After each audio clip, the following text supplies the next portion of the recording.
Space is a vacuum of light and warmth, aggressively hostile to biological life.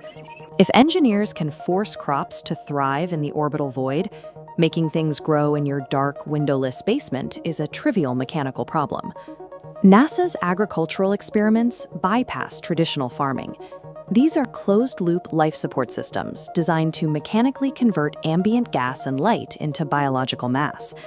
By stripping away the variables of weather and soil and precisely manipulating photomorphogenesis alongside atmospheric density, researchers have observed a distinct data anomaly.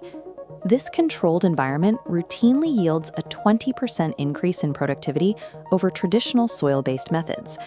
We treat biological agriculture as a solvable mechanical engineering problem, isolating and optimizing every input to ensure a predictable yield. Based on Rick Helweg's research, you can directly apply NASA's closed-loop hydroponic technology to your own terrestrial environment.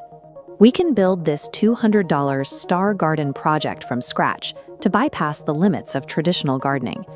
To build this synthetic biosphere, we strip the environment down to 0 inputs and construct 3 subsystems: the physical root matrix, the energy input, and atmospheric chemistry.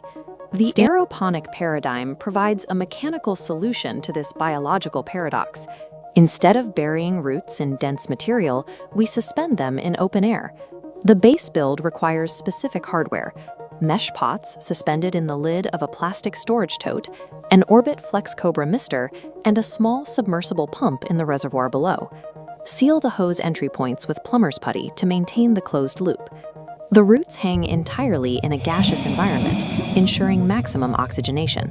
Simultaneously, the timed mist delivers atomized liquid to prevent the system from drying out. Because the setup continuously recirculates the nutrient-rich fluid, it qualifies as a highly efficient dynamic system. It mimics the peak hydroponic engineering NASA plans to utilize for colonies on Mars. This aeroponic engine serves as our foundation.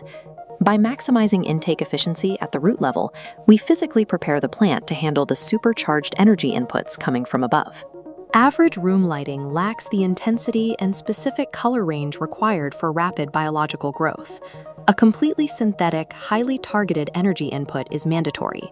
We rely on photomorphogenesis, the precise science of utilizing specific light wavelengths to dictate and control plant structural development. By splitting the spectrum, we control distinct biological triggers.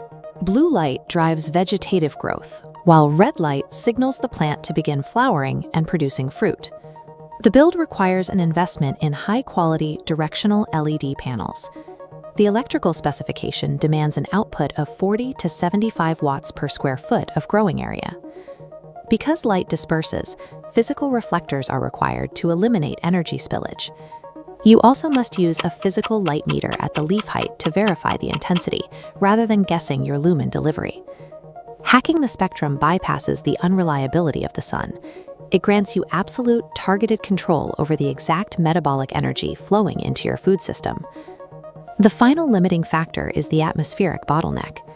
Standard room air contains roughly 300 parts per million of carbon dioxide. To achieve the 20% productivity boost, plant synthesis requires levels closer to 1,000 parts per million. You can supplement carbon using ethylene off-gassing from ripe apples or a mechanical CO2 generator. Because high CO2 is toxic to humans, you must install a dedicated safety monitor to prevent dangerous exposure. The primary chemical rule of this system is strict. Carbon dioxide is only actively metabolized while your LED lights are turned on and active photosynthesis is occurring. In a closed room, you must manage fluid dynamics. Heat rises and heavy CO2 falls. You need oscillating fans to mix these distinct layers. The ambient air also requires humidity control between 65 and 70%, so the plant stomata remain fully open. If the room is too dry, placing open buckets of wet sand nearby will increase ambient moisture. Managing these atmospheric fluid dynamics separates casual gardening from deliberate survival engineering. You are actively forcing the plant to reach its maximum genetic potential. Boosting light intensity and carbon dioxide creates a compounding metabolic tax. The supercharged plant metabolism exponentially increases its draw on the mineral reservoir. High-efficiency systems are unforgiving. Sustaining this environment demands strict daily monitoring of both your electrical conductivity and the pH balance of your fluid. Mineral precipitation poses a constant threat to the dynamic system. Elements like calcium naturally fall out of the solution and clog the hardware of your aeroponic misters. You mitigate this through regular sanitation protocols. Acidic compounds like star sand dissolve the calcium precipitates and keep the fine mist flowing. Maintaining this chemical baseline creates the vital regulatory feedback loop required to prevent catastrophic failure in the closed-loop system. By controlling the root matrix, the photon spectrum, and the atmospheric chemistry, you bypass the need for dirt. The output is total, predictable food security. The NASA Star Garden project brings sophisticated home engineering into your space. By reclaiming these atmospheric and spectrum hacks from Rick Helweg's research, you've turned your home into a high-output life support system. This is Unearth the History, where we make the future of survival a reality today. Subscribe to see how we hack the next chapter of human history.